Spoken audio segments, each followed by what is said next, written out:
Trump ముందున్న బ్రిక్స్కి సంబంధించినటువంటి సవాళ్ళకి సంబంధించి పార్థసారథి పొట్లూరు గారికి సంబంధించిన రెండో కథనం చూద్దాం. బ్రిక్స్లోకి కొత్త దేశాలు చేరికతో పాటు మరో 20 దేశాలు బ్రిక్స్లో చేరడానికి సిద్ధంగా ఉన్నట్టు తెలుస్తుంది.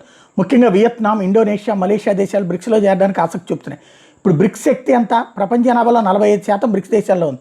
ప్రపంచ జీడీపీలో 27% బ్రిక్స్ దేశాల సొంతం. ప్రపంచంలో ఉన్న భూభాగంలో 30% బ్రిక్స్ దేశాల్లో ఉంది. అఫ్కోర్స్ G7 దేశాల కన్నా ఎక్కువే. భారత్ చైనాల మధ్య సరిహద్దు వివాదం ముగిసినట్టేనా? తాత్కాలికంగా ముగిసినట్టే.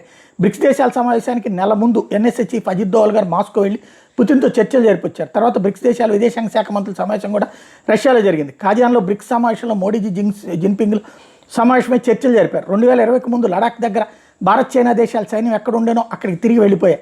రష్యాలో అజిత్ దోవల్, శ్రీ జయశంకర్ గారి పర్యటన తర్వాత జిన్పింగ్ దిగొచ్చాడు. అసలు అంతకుముందు ఏం జరిగింది? ఎందుకు హఠాత్తుగా చైనా లడాక్ నుండి వెనక్కి వెళ్ళిపోయింది? అసలు కారణం సిరియాలో ఉంది. అక్టోబర్ మొదటి వారంలో ఇజ్రాయెల్ సైన్యం లెబనాన్లోకి వెళ్ళి దాడులు చేయడం మొదలుపెట్టి ఒక్కో హెజ్బుల్లా స్థావరాన్ని ఆశ్రయం చేసుకుంటూ ముందుకు వెళ్తున్న తరుణంలో వెనక నుండి హెజ్బుల్లా దళాలు మెరుపు దాడి చేసి 14 మంది IDF సైనికులను చంపేశారు. తాము నాశనం చేసిన స్థావరంలో హెజ్బుల్లాకు చెందిన వాళ్ళు ఎవరు ప్రాణాలతో లేరు. అంతా చెక్ చేశాక కదా ముందుకెళ్ళింది. IDF వెనక్కి వచ్చి సెట్ చేయగా ఓ భూగర్భ బంకర్ కనిపించింది. ఆ భూగర్భ బంకర్ నేరుగా ఒక సొరంగంలోకి దారితీసి అది నేరుగా సిరియా దేశంలోకి వెళ్ళింది. సిరియా దేశంలోని కొన్ని 5 డిపోల వరకు సొరంగ మార్గం తవ్వారు హెజ్బుల్లా ఉగ్రవాదులు. IDF వెంటనే సిరియా భూభాగంలోకి ప్రవేశించి హెజ్బుల్లా 5 డిపోల మీద దాడులు చేసింది విమానాల ద్వారా. అయితే హెజ్బుల్లాకి ఆయుధాలు అందుతున్నది మధ్యధరా సముద్రం ద్వారా రష్యా నౌకలతో. ఆయుధాలతో రష్యన్ తయారీ యాంటీ ట్యాంక్ మిసైల్స్ కూడా ఉన్నాయి. IDF రష్యన్ 5 డిపోల మీద కూడా తీవ్ర దాడులు చేసింది లెక్క చేయకుండా. ఒక S-400 ఎయిర్ డిఫెన్స్ సిస్టమ్ కూడా అదే 5 డిపోలకు దగ్గరలోనే ఉంది. కానీ ఇజ్రాయెల్ లెక్క చేయలేదు.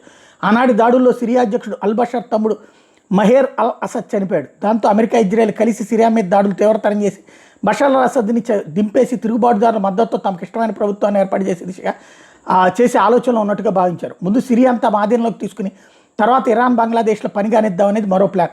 పుతిన్ ప్రస్తుతం సిరియా రక్షణ కోసం తన సైన్యాన్ని తరలించాడు. అలాని మరిన్ని S-400 మోహరించలేడు. ఇక లడాక్ దగ్గర భారత్ 50,000 మంది, చైనా 70,000 మంది సైన్యాన్ని మోహరించి ఉన్నాయి గత 4 ఏళ్ళుగా. సో ఇటు భారత్కి అటు చైనాకి సంధి అనివార్యం.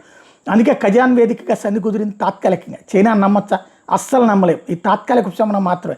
లడాక్ దగ్గర మోహరించిన సైన్యాన్ని తిరిగి పాకిస్తాన్ సరిహద్దుల దగ్గర తరలించారు. మరి చైనా ఎందుకు ఒప్పుకుంది? Balochistan revolutionary army Gwadar port మీద తరచూ దాడులు చేస్తున్న పాకిస్తాన్ ఆర్మీ సరిగ్గా ఎదుర్కోలేకపోతుంది. దాంతో చైనా తన ఆర్మీని గ్వాదర్ పోర్ట్కి రక్షణగా పంపించి చైనా పాకిస్తాన్కు దూరం పెట్టేసింది. బంగ్లాదేశ్ విషయంలో CIAతో కలిసి పనిచేస్తున్న ప్రధాన కారణం. ఫిలిప్పైన్స్ లాగా భారత్ చైనాకి భయపడదు. చైనా యుద్ధం చేయదు, భయపెడుతుంది. కానీ భారత్ భయపడదు. అనవసర ఖర్చు కదా. అందుకే టర్కీ, పాకిస్తాన్ అప్లికేషన్స్ని భారత్ వ్యతిరేకించిన చైనాకి ఇమ్మనలేదు. చైనాకి వాణిజ్యపరమైన లాభాలు కావాలి. అవి ప్రస్తుతం పాకిస్తాన్ దగ్గర లేవు. భారత్తో అలా కాదు.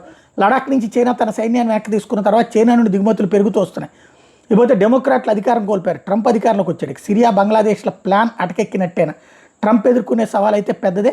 అది బ్రిక్స్ కరెన్సీ. దానికి సంబంధించినటువంటి ఇంకొక కథనం కూడా విడిగా వచ్చినటువంటి పరిస్థితి ఉంది. అదేంటో చూద్దాం.